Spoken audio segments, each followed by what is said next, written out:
Hello दोस्तों, मेरा नाम है मनोज और आप देख रहे हैं क्विक ऑनलाइन सपोर्ट। अगर आप हमारे चैनल पर नए हैं तो चैनल को सब्सक्राइब करें और बेल आइकन को प्रेस कर दें ताकि हमारे आने वाली वीडियो की नोटिफिकेशंस आपको सबसे पहले मिल सके। तो चलिए शुरू करते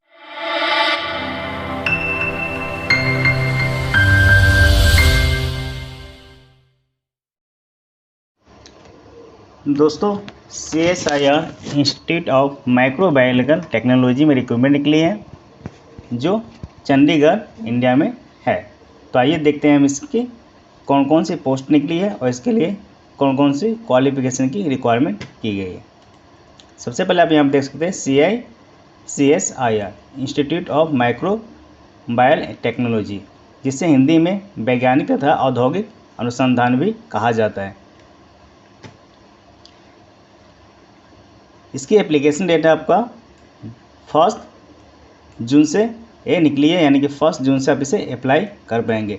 इसके लास्ट डेट की बात करें तो 15 जुलाई तक आप इसे अप्लाई कर पाएंगे, यानी कि 1 जून से 15 जुलाई तक आप इसे कभी भी अप्लाई कर सकते हैं, अप टू 5 PM यानी कि 5 बजे तक। नीचे पोस्ट देखते हैं, थोड़ा इसको स्क्रॉल कर लेता हूँ मैं। यहाँ पर पोस्ट देख सकते हैं जिसमें UI unreserved ST OBC category की पोस्ट यहाँ पे देखने को मिल रही है। पोस्ट कोड 01 टेक्निकल असिस्टेंट, जिसकी टोटल पोस्ट है 3। 1 पोस्ट ST के लिए, 1 पोस्ट UR के लिए और 1 पोस्ट OBC के लिए। पे लेवल आपकी 6 है, जो 35,400 से लेकर 1,12,400 तक इसकी पे लेवल है। इसको आपको एक लाइसेंस भी मिलती है। एज लिमिट की बात करें तो 28 ईयर्स, जिसमें आपको अगर अनरिजर्व है तो 28 ईयर्स से ज़्यादा नहीं होनी चाहिए। अगर OBC है तो आपको 3 ईयर्स का रिलेक्शन मिलेगा। ST SC है तो आपको 5 ईयर्स का रिलेक्शन यहाँ पे मिलता है। क्वालिफिकेशन की बात करें तो first class BSc science with full time professional qualification experience in microbiology, यानी कि आपको फर्स्ट क्लास साइंस चाहिए और उसके साथ आपको 1 फुल टाइम एक्सपीरियंस भी चाहिए आपको माइक्रोबायोलॉजिकल का, आपका कहीं भी वर्किंग एक्सपीरियंस आपने किया हो। वर्क लेबोरेटरी वर्क यहाँ पे दिया, क्योंकि माइक्रो का है तो माइक्रो में आपको लेबोरेटरी वर्क ही होता है। नेक्स्ट पोस्ट की बात करें, पोस्ट कोड 2 टेक्निकल असिस्टेंट, जिसकी टोटल पोस्ट है 2। 1 पोस्ट अनरिजर्व के लिए और 1 पोस्ट OBC के लिए। पे लेवल यहाँ भी 6 है, आपकी सेम पे लेवल यहाँ भी देखने को मिल रही है, यानी कि अप्रोक्स आपको मिलेगी 49,188 INR, यानी कि इंडियन रुपी। इसकी एज लिमिट भी देखिए 28 ईयर्स अनरिजर्व के लिए है, बाकी के लिए रिलेक्शन में जो छूट मिलती है वो मिलेगी। इसके क्वालिफिकेशन की बात करें तो first class diploma in biochemical या इंजीनियरिंग में चाहिए, technology of 3 years full time का मीनिंग होता है आपका, यानी कि रेगुलर आप क्लास करके वहाँ पे काम किए हो, ये होता है फुल टाइम। थोड़ा और इसको स्क्रॉल कर लेते हैं। पोस्ट कोड 3 में है टेक्निकल असिस्टेंट, इनकी पोस्ट 1 है अनरिजर्व के लिए, यानी सिर्फ अनरिजर्व की पोस्ट है। पे लेवल की बात करें यहाँ भी 6 पे लेवल, यानी कि यहाँ भी पे लेवल हमें सेम ही देखने को मिल रही है। एज लिमिट की बात करें तो यहाँ भी 28 ईयर्स ही है।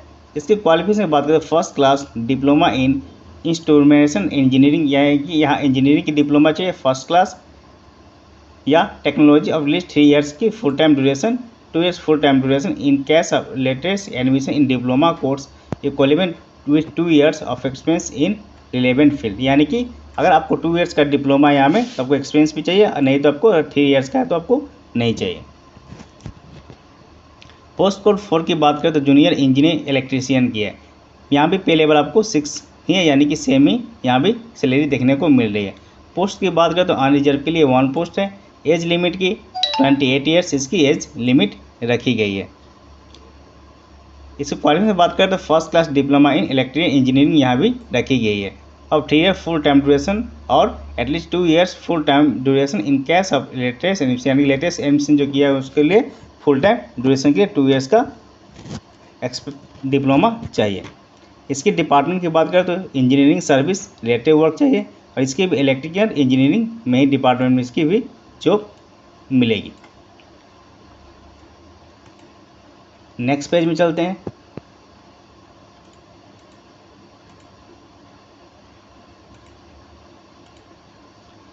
पोस्ट कोड 5 की बात करें तो टेक्नीशियन, जिसमें रेफ्रिजरेटर एयर कंडीशन यानी कि जो एसी को जो ठीक करते हैं उसकी मैकेनिक चाहिए। इसके 1 पोस्ट है अनरिजर्व के लिए। इसकी पे लेवल 2 है, यानी इसकी सैलरी थोड़ी कम है। इसकी अप्रोक्स मिलेगी आपको 27,520 मिलेगी। जिसकी एज लिमिट की बात करें तो 28 ईयर्स। इसके अलावा इसकी क्वालिफिकेशन की बात करें सेकेंडरी स्कूल सर्टिफिकेट यानी कि 10th आपके पास होनी चाहिए विथ साइंस, यानी कि 10th में तो साइंस होती है, घबराने की बात नहीं है। और आपको यहाँ पे 55% मार्क्स होनी चाहिए, प्लस ITI डिप्लोमा भी आपको AC रेफ्रिजरेटर की आपके पास होनी चाहिए, यानी कि इसकी 10th प्लस ITI डिप्लोमा आपको पास होने चाहिए AC की, तभी आप इसे अप्लाई कर पाएंगे। इसका 1 ईयर अप्रेंटिस इन रेफ्रिजरेशन एयर कंडीशनिंग और 1 ईयर एक्सपीरियंस, यानी कि हमें आपको AC रिपेयर का आपको 1 ईयर का एक्सपीरियंस भी होना चाहिए। आपने कहीं भी AC रिपेयरिंग का काम किया हो तो वहाँ आपको 1 ईयर का एक्सपीरियंस मांगा गया है। पोस्ट कोड 6 की बात करें तो यहाँ में technician information technology and electronic system maintenance, इसकी पोस्ट है 1 जो है अनरिजर्व की। अनरिजर्व मानी यानी कि जनरल कैटेगरी के लिए। पे लेवल की बात करें तो यहाँ भी 2 है, यहाँ भी आपको 28 ईयर्स एज लिमिट रखी गई है। इससे क्वालिफिकेशन से बात करें तो वहाँ भी 10th प्लस 55% मार्क्स आपके पास चाहिए विथ ITI। आपको टेक्नीशियन का ITI डिप्लोमा चाहिए और 10th में 55% आपको पास मार्क्स होनी चाहिए। यहाँ एक्सपीरियंस की बात करें proficiency in the respective trade, ability to read electronic circuits, proficiency in latest computer language and operating system, knowledge about maintenance of CCTV system, यानी कि ये एक्सपीरियंस आपके पास है तो आपको प्रेफरेंस दी जाएगी। नेक्स्ट में चलते हैं।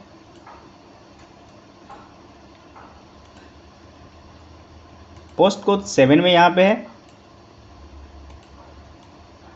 टेक्नीशियन का, जिसमें मेडिकल लेबोरेटरी टेक्नीशियन की यहाँ पे पोस्ट है। टोटल पोस्ट की बात करें तो यहाँ पे टोटल पोस्ट हमें 9 देखने को मिल रही है, जिसमें अनरिजर्व की 5, SC की 1, ST की, OBC की 3। पे लेवल की बात करें तो यहाँ भी 2 है, जिसकी पे लेवल 90,900 से लेकर 63,200 अप्रोक्स आपकी 27,520 INR रुपीज़ आपके पास आपके खाते में मिल जाएगी। एज लिमिट की बात करें तो आपकी 28 ईयर्स इसकी एज लिमिट है। क्वालिफिकेशन की बात करें तो 10th class 55% marks with ITI। यहाँ भी आपको टेक्नीशियन की ITI चाहिए और 55% मार्क्स आपकी क्लास 10 में चाहिए।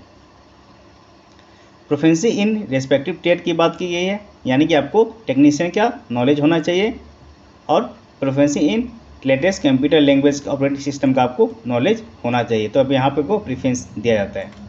यहाँ डिपार्टमेंट की बात करें लेबोरेटरी वर्क आपको यहाँ पे करना होगा, क्योंकि यहाँ का मेडिकल लेबोरेटरी का पोस्ट है तो यहाँ लेबोरेटरी वर्क आपको करना पड़ेगा। पोस्ट कोड 8 की बात करें तो इलेक्ट्रीशियन, जिसमें 1 पोस्ट है और OBC की पोस्ट यहाँ में है, यानी कि यहाँ में OBC ही अप्लाई कर पाएंगे।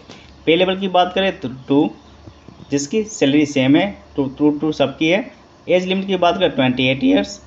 क्वालिफिकेशन की बात करें तो 10th standard with science subject with minimum 55%, यानी कि यहाँ पे 55% marks plus ITI diploma. Electrician की आपकी डिप्लोमा होनी चाहिए ITI की और 55% मार्क्स आपकी क्लास 10 में होनी चाहिए विथ साइंस, यानी कि साइंस तो होती ही है। 1 ईयर अप्रेंटिस इन इलेक्ट्रीशियन ट्रेड और 1 ईयर एक्सपीरियंस, यानी कि कहीं आपने अप्रेंटिस की ट्रेनिंग कहीं पे ली है 1 ईयर की तो आप दे सकते हैं, नहीं तो अगर आपके पास 1 ईयर का एक्सपीरियंस है कहीं पे तो भी आप इसे अप्लाई कर पाएंगे। इसका काम आपको रिपेयर करना है, किसी जो भी रिपेयर होगा वहाँ में रिपेयर का काम दिया जाएगा। लिफ्ट का, ग्रेस का, DG सेट का आपको काम दिया जाएगा। नेक्स्ट पोस्ट की बात करें, पोस्ट नंबर 9 जो है फीटर यानी कि फीटर का काम वहाँ में होता है। 1 पोस्ट है, SC HH की पोस्ट है यहाँ में, जिसमें आपको पे लेवल यहाँ भी 2 है। एज लिमिट 28 ईयर्स यहाँ भी है। सैलरी सेम यहाँ पर रखी गई है। क्वालिफिकेशन की बात करें तो 10th 55% मार्क्स यहाँ भी है प्लस ITI, क्योंकि यहाँ भी आपको फीटर की ITI चाहिए और 55% मार्क्स आपके पास होनी चाहिए। 1 ईयर अप्रेंटिस इन फीटर ट्रेड, यहाँ आपने अप्रेंटिस की कहीं में पोस्ट के तौर पे आपने ट्रेनिंग ली है तो आप इसे अप्लाई कर पाएंगे। अप्रेंटिस क्या होता है, अप्रेंटिस आपको कहीं निकलते रहता है। जैसे इंडिया रेलवे में, ONGC में आपकी अप्रेंटिस निकलती है, वहाँ पे आपको अप्लाई करके आपको ट्रेनिंग दी जाती है, आपके पास एक सर्टिफिकेट दी जाती है। उस सर्टिफिकेट से आप या जहाँ पे एक्सपीरियंस मांगा जाता है वहाँ पे अप्लाई कर सकते हैं। यहाँ यही बात कहेगी, ये अप्रेंटिस है, जिसने अप्रेंटिस की ट्रेनिंग ली होगी वो यहाँ पे अप्लाई कर सकेंगे। नेक्स्ट पेज में चलते हैं।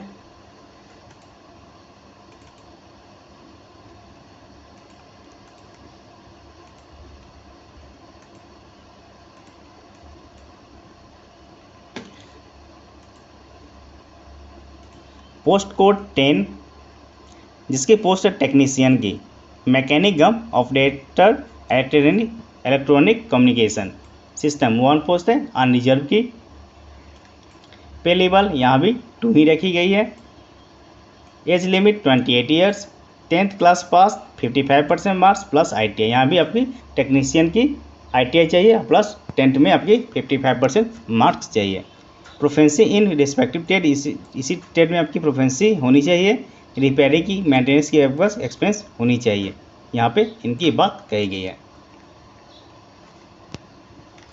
यहाँ पर दी गई ऑब्जर्वेशन, यू आर अनरिजर्व, यानी कि अगर किसी को समझ नहीं आ रहा तो वहाँ पे दी गई है। यू आर का मीनिंग होता है अनरिजर्व, कोई भी यहाँ पे अप्लाई कर सकता है। SC schedule caste, ST schedule tribe, OBC other backward class, HS herring handicap, ESM ex service man. यहाँ इसके फुल फॉर्म यहाँ पे दे दी गई है ताकि लोगों को समझने में आसानी मिल सके। और ऊपर चलते हैं।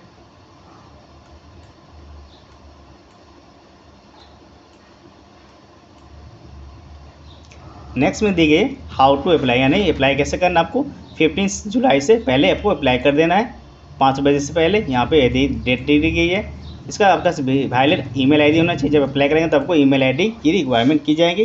और आपकी फ़ीस की बात करें तो 500 यहाँ पे रखी गई, यानी कि 500 आपको पे करनी होगी जनरल OBC कैंडिडेट के लिए। Applicant not recommend with prescribe fee income to be permanently applying post, यानी कि जो जनरल और OBC कैंडिडेट है उसे 500 रुपीज़ पे करनी होगी। एज एक्सपेंस की बात करें तो आपको यहाँ पे 15 जुलाई से पहले आपके पास जो एज रिक्वायरमेंट की गई है 28 ईयर्स इतनी तारीख को आपको होनी चाहिए। इससे आपकी 28 ईयर्स से ज़्यादा नहीं होनी चाहिए। और एक्सपीरियंस भी आपको इस डेट तक आपके पास हो जानी चाहिए जिस पोस्ट के लिए एक्सपीरियंस मांगी गई है। जनरल कंडीशन यहाँ पे दी गई कुछ, the applicant must be Indian citizen, यानी इंडियन सिटीजन होना चाहिए। सभी तो इंडियन है ही, इसमें घबराने की बात नहीं है। The number of vacancy provisional and में वेरी, प्रोविजनल बैग है, कभी एक कम ज़्यादा भी हो सकती है, यहाँ पे ये बात की गई है। The qualification prescribe should have been obtain from recognised university, जो क्वालिफिकेशन होनी चाहिए ITI का या आपका स्टैंड का और रिकॉग्नाइज होना चाहिए। यानी कि कहीं आप प्राइवेट से डुप्लीकेट बनाकर काम कर रहे हैं तो यहाँ पे वो काम नहीं चलेगा। Application receive without prescribe fee will be similar reject, यानी कि आप अगर OBC और जनरल कैंडिडेट है अपने फीस नहीं पे किए तो आपकी एप्लीकेशन यानी आपकी फॉर्म रिजेक्ट कर दी जाएगी। और test manager certificate will be verify later, यानी कि आपकी जो जितने भी क्वालिफिकेशन होगी वो वेरीफाई की जाएगी। अगर वेरीफाई में आपकी कुछ अगर गलत पाई जाती है तो वहाँ आपकी एप्लीकेशन रिजेक्ट कर दी जाएगी। यहाँ पे यही बात बोल रहे हैं। SC ST OBC PW ex service certificate applicable should be issue bye complaint authority in prescribe format, यानी कि जिस फॉर्मेट में दी गई होती है वही फॉर्मेट में आपकी एप्लीकेशन, यानी कि जो OBC है OBC की नॉन क्रीमी सर्टिफिकेट बनानी पड़ती है, वो OBC की आपको नॉन क्रीमी सर्टिफिकेट होगा तभी आपको OBC का रिजल्ट मिल पाएगा। अगर आप स्टेट लेवल बनाते हो OBC तो आपकी वो काम नहीं होगा, आपको सेंट्रल लेवल बनाना होता है क्योंकि यह सेंट्रल की पोस्ट है। Thus, employee in government department, public sector, autonomous bodies should send their application through proper channel. Advance copy application should reach the last date with clear certificate that, यानी कि non creamy layer जो पहले से कहीं पे job कर रहे हैं उसको नॉन क्रीमी लेयर का सर्टिफिकेट आपको उनको सबमिट करना होगा।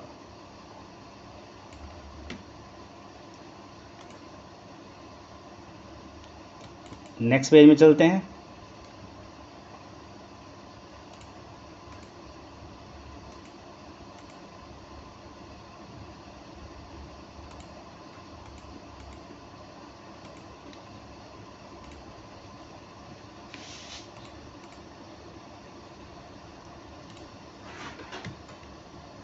इसकी सिलेबस आपको इनकी वेबसाइट पे दी गई है। यहाँ पर उन्होंने बता दिया कि for detail syllabus please visit our, इनकी वेबसाइट है www.imtech.res.in। इनकी वेबसाइट ये है, मैं अपने वीडियो के डिस्क्रिप्शन बॉक्स में भी मैं दे दूंगा, आप वहाँ से भी इसकी वेबसाइट पे आप जा पाएंगे। आपकी वेबसाइट पे जा करके आपको इनकी सिलेबस मिल जाएगी। Admit card roll number will be issue for written examination, no separate call letter shall be posted and all information document, यानी कि आपकी जो एडमिट कार्ड होगी वो आपकी इनकी वेबसाइट पे ही मिलेगी, आपको पोस्ट नहीं किया जाएगा।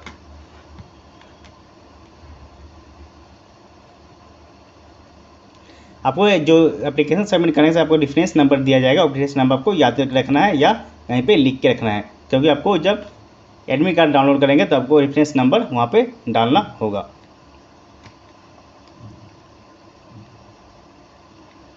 In case of discontinuity between the English version this advertisement and Hindi version the English version shall be preferred, यानी कि कहीं पे अगर जो ट्रांसलेशन किया हुआ है यहाँ पे जितने भी इन्फॉर्मेशन दिया गया है वो इंग्लिश वर्जन को मान्यता दी जाएगी। इंग्लिश हिंदी वर्जन में अगर कोई कमी है या कुछ गलती हो गई तो इंग्लिश वर्जन जो है उसी को सही माना जाएगा। यहाँ पे ये बात की गई है।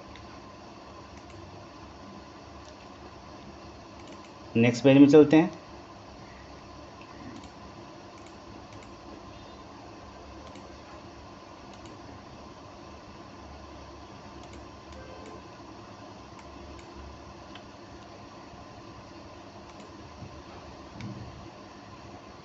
यहाँ बोल रहे हैं late application and incomplete application will be similarly reject, यानी कि जो डेट दी गई है डेट से भीतर ही आपको अप्लाई करना होगा। अगर आप लेट कर दे तो आपकी एप्लीकेशन रिजेक्ट कर दी जाएगी, या इनकम्प्लीट है यानी कि आपकी फ़ोटो नहीं है, सिग्नेचर नहीं है या फीस पेमेंट नहीं की है तो भी आपकी एप्लीकेशन रिजेक्ट कर दी जाएगी। रिजेक्शन की बात करें तो यहाँ पे दिए SC/ST के लिए 5 ईयर्स, OBC के लिए आपको 3 ईयर्स का रिलेक्शन मिलता है, यानी कि 28 वहाँ पे एज था तो 3 ईयर्स और बढ़ा करके OBC के लिए और 5 ईयर्स SC/ST के लिए।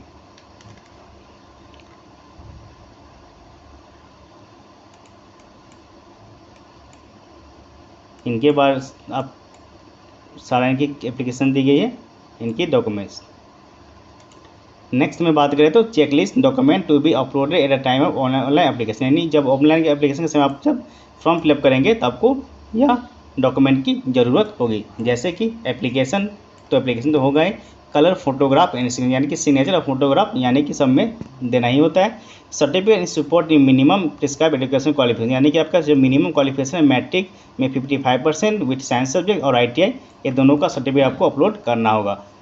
अगर रिजर्वेशन है आपके पास तो रिजर्वेशन OBC/ST है तो आप उनका सर्टिफिकेट भी आपको सबमिट करना होगा। डेट ऑफ बर्थ का भी सर्टिफिकेट आपको सबमिट करना होगा, यानी कि सर्टिफिकेट अगर आपके पास नहीं है तो क्लास 10 में आपको जो एडमिट मिलता है या मार्कशीट मिलता है उसमें डेट ऑफ बर्थ लिखा हुआ रहता है, आप वो भी सबमिट कर सकते हैं। सिलेक्शन पोर्शन की बात करें तो देयर विल बी 3 पेपर होगा, पेपर 1, पेपर 2, पेपर 3, 3 पेपर आपको दिया जाएगा, जिसमें एक प्री होगा, एक मेंस होगा, एक आपका प्रैक्टिकल होगा। Paper 2 and paper 3 will be evaluation only those candidate who secure the minimum dash marks to be determine selection committee in paper 1, यानी पेपर 1 में जो पास करेगा उसी को पेपर 2 और पेपर 3 का में बैठने के लिए दिया जाएगा।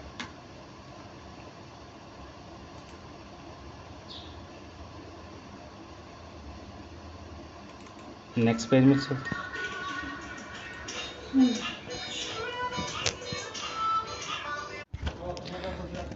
तो आज इतना ही इन्फॉर्मेशन है। फिर से मैं फर्स्ट पेज पे चलता, फिर से आपको दिखा देता हूँ ताकि आपको अच्छे से फिर से याद हो सके। यहाँ पे हमें टेक्नीशियन की पोस्ट थी, टेक्निकल असिस्टेंट की, टेक्नीशियन की, जूनियर इंजीनियर की, इसकी जो पे लेवल थी 6 और बाकी की थी 12। इसका 28 एज लिमिट और क्वालिफिकेशन आप यहाँ पर देख सकते हैं, और जो लास्ट डेट मैंने बताया था लास्ट डेट से पहले आपको अप्लाई करना होगा। इसकी एग्जामिनेशन फीस की बात करें तो ये जनरल OBC की 500 है। अगर आपके पास यह क्वालिफिकेशन है तो आप इसे ज़रूर अप्लाई कर दीजिए, क्योंकि अभी जिस प्रकार कोरोना का सिचुएशन चल रहा है आपको अगर जल्दी जॉब मिल जाए तो और अच्छा है, क्योंकि पता नहीं बाद में वैकेंट निकली या ना निकले। तो अगर आपके पास क्वालिफिकेशन है तो आप इसे ज़रूर अप्लाई कर दें। तो आज के लिए इतना ही, मिलते हैं अगले वीडियो में।